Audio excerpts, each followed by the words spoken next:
Oh, really? Vampyre! We take your candy! Count Dracula. I am Dracula. And I bid you welcome, Mr. Hunt, to my house. Come in. Our first award goes to the vampire for most blood drained in a single evening. The strength of the vampire is that people will not believe in him.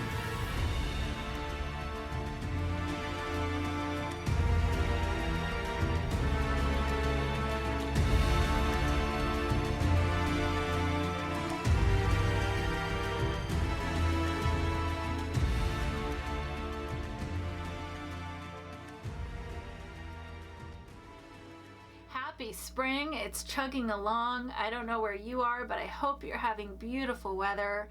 I am so excited to be here this week. I loved being reunited with the movie I'm about to talk about, but we want to start recording before we say anything else. Opening is uploaded. Mic has been tested. Everybody is sleeping. It is the perfect time to get here and have a conversation with you. So let's go ahead and get this started. Whoops. Oh, that's weird. I hit record and it started 20 minutes in. That's so bizarre. Okay, we're gonna erase that track and we're gonna add a new one. Uh-oh. Okay, we'll see how this goes. What is it doing? I'm hitting record and it's jumping ahead 23 minutes, which is so bizarre. Okay, we're gonna shut this down and get back in.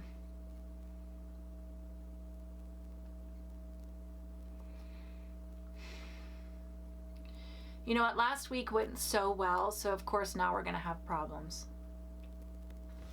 All right, we're reopening Audacity, which is what I use to record, so hope this goes well. Juliet, and now Juliet's awake. Go back to sleep, please. Please go back to sleep. Okay, let's try. So now I'm going to retest the mic just because I don't want to record and then find out something was very wrong. Good evening, my fellow vampire lovers. Okay, I don't know what was going on, but I got out of Audacity, got back in. Looks like everything's okay. But now Juliet's awake, so we'll see how this goes. Alrighty. Boy, this does not bode well, does it? Good evening, my fellow vampire lovers. The sun is going down, and you know what that means. It's time for me to record another episode of my podcast, The Beautiful Dead. As always, I'm your host, Lena Nazari. You can find me at lenanazari.com. There you can have links to my social media, ways to contact me, as well as, the easiest thing, honestly, is my email, which is lena@lenanazari.com. I check it all the time. I will let you know if you're sending me messages on social media. Sometimes I don't see them right away. Sometimes they get lost in hidden requests. So if you have reached out to me on social media and I haven't responded, just try emailing me. You're probably going to get a lot faster response. And if you've gotten responses, yes, that is me. All right, as we know, Fatal Curse is out. The trilogy is complete. I'm starting to get pieces of feedback, which is always very exciting. I have a appearance coming up that is in Philadelphia at Fan Expo the first weekend of June. This is one of my very favorite cons, so I'm very excited. We're expecting a lot of people. There's amazing celebrity guests, so it should be a really fun weekend. If you're not following me on social media, you really should, because I'm going to be posting all weekend from Philadelphia, so you'll get to see all the fun. All right. that's enough self-promotion. Let's go ahead and get started. So as I said last week, I was very excited to stumble across this DVD. It was so funny. I saw it and just like the whole movie got unlocked in my brain.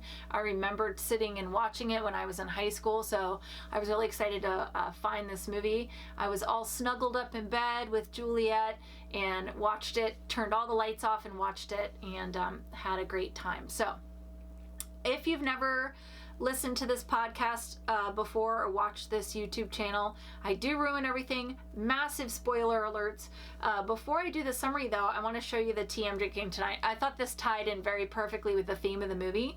So I'm doing London After Midnight. That's the tea, the vampire tea that I'm drinking. And you can check out the link in the video description. And it's in my very favorite Lost Boys mug. So I can tell my voice is there's a little bit of a rasp, so I'm probably gonna need this tea throughout this recording. All right, quick summary, because like this is not a very well-known movie, so we're gonna do a quick summary. Night Flyer. Richard Dees is a cynical tabloid reporter whose motto is never believe what you publish and never publish what you believe. Merton Morrison, editor-in-chief at the tabloid Inside View, confides that a case about a bloody murder in a rural airfield was committed by a passing aviator who he thinks is a vampire. He's registered under the name Dwight Renfield. Dees refuses, but reverses his decision when 2 more murders are committed in another airfield, the victims drained of their blood. He recovers the case from Morrison, who in the meantime had entrusted it to the novice reporter Catherine Blair, and leaves to follow the footsteps of the killer aboard his own light aircraft. Everybody in this movie can fly. Dees gathers accounts, pays bribes, and even desecrates a grave for the purpose of his investigation. He senses that the case is stranger than it seems and receives messages telling him to stop his investigation. Dissatisfied with Dees' attitude, Morrison sends Blair out to conduct her own parallel investigation. Dees offers the young woman to join forces and hunt down the killer together. They find his trail at the Wilmington airfield, and as he no longer needs her, Dees abandons Catherine to continue alone. We got another Catherine! He lands at Wilmington and finds Renfield's Cessna Skymaster with dirt inside and the interior covered in blood. The airfield seems deserted, but Dees finds several massacred people. After taking photographs, he goes to the bathroom to vomit and is surprised by Renfield, who reveals his face and turns out to truly be a vampire. Renfield destroys Dees' photographic film and forces him to drink a little of his blood, which gives Dees visions of all the victims coming back as zombies. In a trance, he attacks the bodies with an axe and is shot by police officers who arrived on the scene with Blair. She sees Renfield get on his plane and take off, but adopting Dees' motto, she prints an article that portrays Dees as the killer. Okay, trivia and crossovers. This is not a well-known movie. I don't know a lot of people who know of this movie. I looked, there wasn't super interesting trivia that I felt like I really needed to pass on to you guys. As far as vampiric crossovers, none of the actors have ever been in another vampire film. However, it was based on a short story by Mr. Stephen King, and we know that he also wrote Salem's Lot, which is supposed to be coming out sometime this year. As soon as I find out, you'll find out, and let's hope they did it right this time. Okay, vampiric references. As mentioned, the vampire uses the name Dwight Renfield. And if you guys don't know, in the 1931 Dracula, the actor who played Renfield's name was Dwight. So that is a reference to the Dracula film. Also referenced in the movie, when the reporter looks at one of the victim's bodies, he's describing the bite on the neck, and he said, "This is not your Bela Lugosi dainty fang marks. So obviously Bela played Dracula in 1931. So we had a couple references in here, which was really nice. The reporter even asks, the boss asks the reporter, do you have your garlic? And the reporter says, yeah, right next to my crucifix. So obviously that's referencing the well-known, very old beliefs that vampires are repelled by garlic and crucifixes. Holy items, really. All right, let's break it down. Relationship to humans. They can walk amongst you unnoticed ish, depending on how they look. But this is not one of those stories where the vampire falls in love with humans, befriends humans.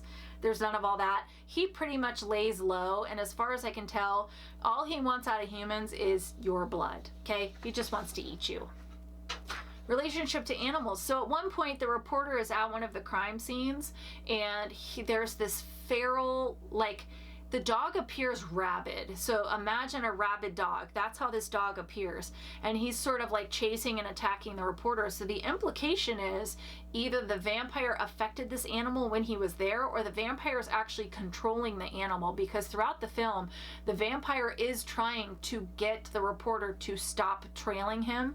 So the implication is that that dog is being controlled by the vampire to scare this reporter off. Appearance. We don't get to clearly see the vampire until the end.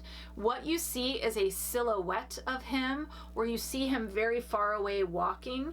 He is wearing a long black cape that is red satin on the inside. The collar goes up almost to the top of his head.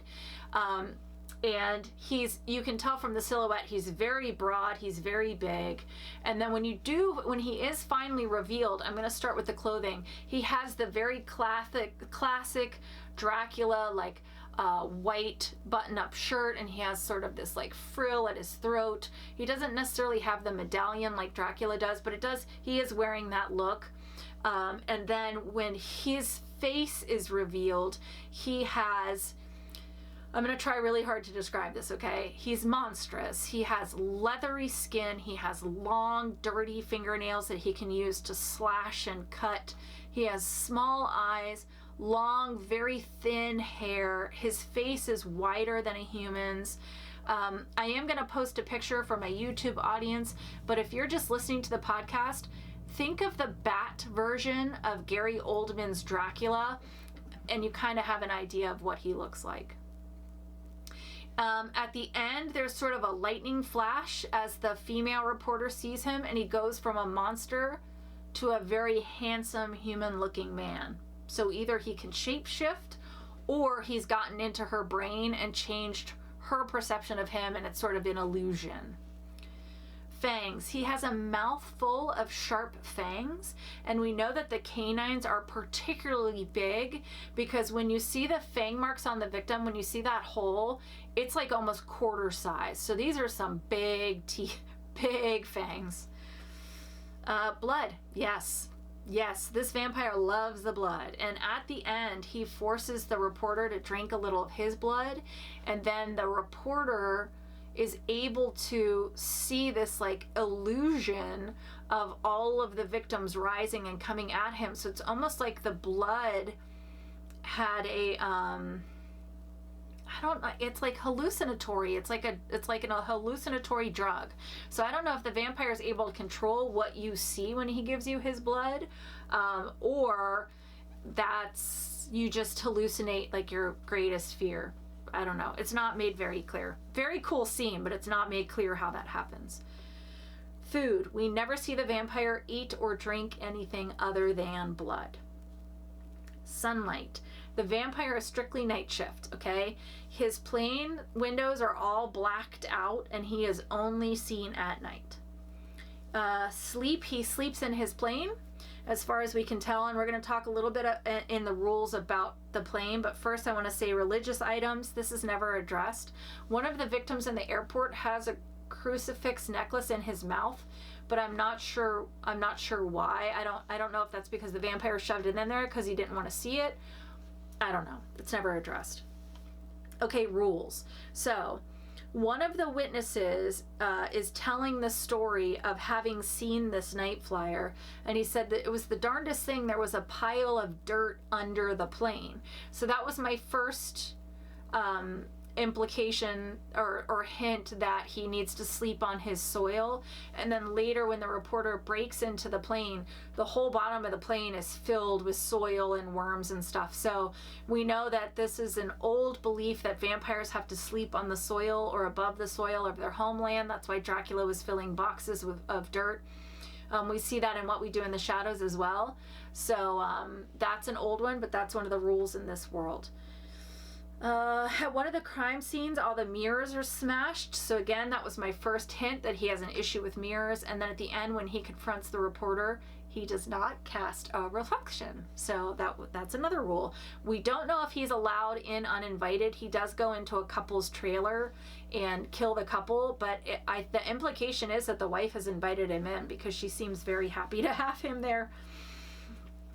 All right, powers. So this vampire has a way to mesmerize or hypnotize because the people that he leaves alive are talking about the plane, but they can't remember the tail number. They forget the pilot's name. So he has a way to almost like hypnotize or mesmerize them. And that woman, like I said, who seemed happy to have him there, the lady was that did her hair was like, she looked like a woman in love. So he had her sort of like brainwashed or hypnotized. The vampire also must have some kind of psychic ability because he knows that this reporter's following him. He knows the reporter's hot on his trail. At one point, he shows up in the reporter's hotel room and leaves in blood a message on the window that says, stop following me, or stay away, sorry. So he must have a psychic ability to know that this is happening. We also know he's very fast because at one point he was in the bar and then he was gone, and a minute later he's flying his plane away. So he's very, very fast, or he can teleport. Either one. How are they made? So this is one of those movies where the vampire is very, very mysterious. You don't get to know a lot about him. We don't know where he came from. We don't know how he was made. But what we do know is that in this world, you have to do more than just ingest the vampire's blood to turn, because we see what happens when the reporter ingests the vampire's blood. He just kind of goes a little Looney Tunes. So you obviously have to do, maybe it's the full embrace, the exchange of blood. I don't know what it is because we never get to find out where this vampire came from. Now, I will tell you, the reporter finds an old photo album on the plane, and it has pictures of a couple, and then it has pictures of just the man in front of his plane. So the implication is these pictures are clearly like from the 40s, if not further back. So the implication is that man in the photos is the vampire. So we do know that he is older. So this very human man becomes a vampire, has been around for at least 50 years, and has turned monstrous after becoming the vampire. But we don't know how or why or what the process was. We don't know the backstory at all about this vampire. How do they die? I don't know, because the vampire doesn't die in this one. So again, it's like this vampire is a huge mystery to me. Heartbeat or breathing, this is never addressed. Are they good or are they bad? So the vampire is supposed to kind of be the bad guy of the story. However, the reporter is played as somebody who is ruthless, merciless, has no morals. Like, the stuff that he does, I don't want to say it here on YouTube, but the things he takes pictures of, like he desecrates this woman's grave just to get a better picture. So he's clearly played as not a great person. So in this film, it's that whole thing of like, who's really worse, the vampire or the human? Yeah. I already said all that. I'm looking at my notes and I'm like, oh wow, I can't believe I'm remembering all this and not having to look at the notes. But that tells you the impression this movie made on me, that I'm not really having to look at my notes a lot. Tropes I love. I love when the monster wins, okay? We don't see this a lot. Horror especially. I mean, we see vampires survive films, but usually that's because the vampire is the good one, like Twilight or vampires. So they're the good guys, so they survive. But when the vampire is the quote unquote monster, it's rare to see the monster win. But he survives this. He leaves. He gets away with all of these crimes. Nobody stops him. And then the reporter takes the fall for all of the murders. I love when we see the bad guy get away. I also love, and this is great trope to use in vampire stuff, which is the old-timey photos. Whenever you stumble across the old-timey photo that proves that this person has been around for 100 years looking exactly the same, I love that trope. It's all, I don't know what I like more, the flashback trope or the old-timey photograph photo album trope, but I love it. I'm here for it. Tropes I hate. So honestly, there was nothing in this movie that made me groan. Now, the vampire really has a small part in this. He is just a small part of this. The movie truly is about the reporter, and the vampire's just the antagonist for this whole adventure to happen, for the whole downfall of this person who's clearly been bad for a long time. So there wasn't a whole lot of tropes in this one, but there was nothing in this movie that I was like, oh, they used that thing. Like we said, you guys know this, I like when they have two sharp canines. This was not one of those, but I was okay with it. I wish they had given us more about the vampire. That's all I'm saying. All right, the ratings. Okay, how scary or evil is the vampire of Night Flyer? This vampire is huge, okay? He's big. He's like broad and big. He's fast. He has mind control. He has psychic ability. Plus, he has a plane. So he can be in and out of your town before you even know it, and that makes him very hard to track because you would have to really be on top of where he was landing and his MO and the way he kills and all that stuff. But the powers make him incredibly hard to trace because nobody can remember tail numbers or what he looked like or what his name was. He also kills an airport full of people, including children. So not looking good for you, vampire. This is not a vampire you want to mess around with.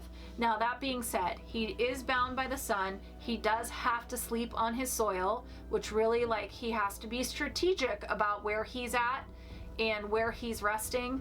He sleeps in his plane, and it wouldn't be too hard to walk up on that plane and just yank the side door open and stake him while he sleeps. I don't know why nobody has ever done this, but maybe it's because he mesmerizes everybody when he lands. I don't know if he is killable. So it's tough because I don't know. Perhaps he's not killable and he's always going to get away with it. But clearly he can live for a very long time because when he flips to the human, it's the human from the photos. So clearly he doesn't age. So the implication is that he is immortal. And as far as we know, he is truly immortal and he can't be killed. Other than being in the sunlight, because if he could be in the sunlight, he would be. So, all that being said, we are giving this vampire 8 out of 10 stakes to the heart for scariness and evil. You do not want to cross paths with this vampire. If he lands in your airport, run. How sexy or alluring is the vampire of Night Flyer? So he is not your sexy, sensual vampire by any means. He sleeps in a worm-filled, soil-filled plane that's covered in blood. We have no indication at all that he cares about sex. All we know is that he will rip your head off and drink your blood. That's what we know. He is able to terrorize because he does it to this reporter. He terrorizes him from afar, terrorizes him up close. He could be at your, he comes right up to this guy's back when he's in the bathroom. Now, when he flips to human, he is a very good-looking man. However, we don't know if that's truly his form. if he can shapeshift or if that is an illusion, because it has been made abundantly clear that he can perform illusion. So I have no idea. That being said, I would not want to risk him shifting in the midst of an embrace, if you know what I mean, back to his monstrous form. So I wouldn't risk that one. So we're gonna give him 1 out of 10 onks for sexiness and allure. If you're watching the YouTube video and you saw his picture, you'll understand why. My thoughts. Okay. As much as I love Stephen King, we do know that he has a tendency for a really great build-up and a not great ending. Sometimes the reveal is lacking. Okay, it is what it is. We all know this. But this is not one of those King adaptations. It was a great reveal. It was a great reveal. I was very, very happy with it. I was worried that re-watching it would change my fondness, that it would, you know, some of the movies I loved as a teenager, I've re-watched and been like, wow, that's not great. This was not one of them. It's still great. It holds up. I loved it. We all know that the hardest part of being a vampire is getting your blood fixed without being busted. So having a plane is actually a really great way to get what you need without leaving a really noticeable trail. So I thought that was a very clever idea. I am confused about why the inside of the plane is soaked in blood. And some of the blood is fresh because it falls on the reporter. So unless he's like vomiting out blood, why is the blood on there? So all I can figure is it's done for effect. It was done by the props guys for effect. I understand the soil. He has to sleep on the soil.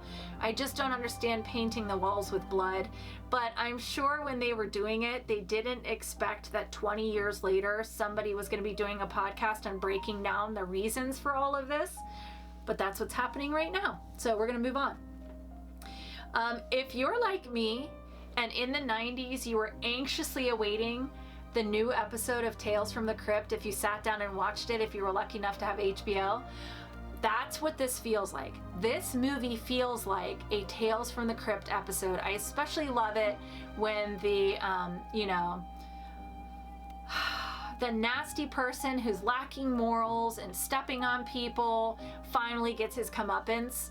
I love that. Tales from the Crypt always ended like that, and that's what this whole movie felt like.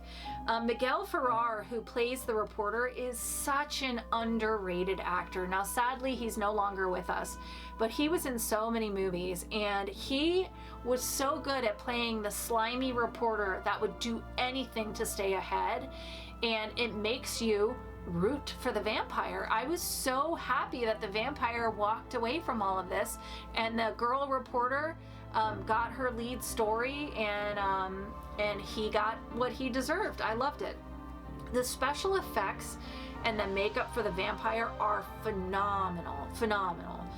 Night Flier is not as well known as it should be. King fans know the short story that it's based on, but many don't know that there was supposed to be a sequel to this movie. There was going to be a sequel that actually gave us the backstory of the vampire, but because this movie didn't do well, the sequel was scrapped. And I would, oh man, if someone could ever get me that script, I would love to know the backstory of the Night Flier. I would love to know how he became a vampire. Who was he? Tell me about the couple in the book. How were you made vampire? I want to know everything. So if anybody ever gets their hand on the script for the sequel to Night Flier, please. But I'll tell you right now, I will watch this one again. I absolutely loved it. Some dark and stormy night, I'm going to throw it back on. I'm going to light some candles, crawl into bed, and watch it again. Next week, we're going to be doing a weird one. It's from the 70s, I believe. It's called Ganja and Hess. It is one of those that pops up on vampire films you must watch. There was just a recent article that was done about it, like bringing it back out into the light. So we will be watching and reviewing that one. It is available for streaming. I'm sorry I don't remember on what platform, but just go into IMDb, look up Ganja and Hess, and you can see all the watch options. So that is what we will be doing next week. I've never watched it, but I think it's about time that I check it out and then come meet up with all of you and talk about it, which is my favorite thing to do. I love you all. Thank you so much for everybody who's reached out to me. I hope you're having a wonderful May, and I wish you wicked hugs and bloody kisses. Good evening. All right, we're at 29 minutes, so it's about to stop recording. So instead of having to like piece stuff together, I'm gonna go ahead and wrap this up. I love you guys. Thank you for coming here. Thank you for allowing me to do this. Please subscribe and turn on notifications. Share this with people who would enjoy coming together and talking about vampire films and breaking down things that people never thought would be broken down, like blood-covered planes. All right, everybody, I'm gonna get to editing. I'm gonna go and enjoy. It's a beautiful night outside, so I want to go lay out in the night, and I will see you all next week. And I love you, and I wish you wicked hugs and bloody kisses. Good evening.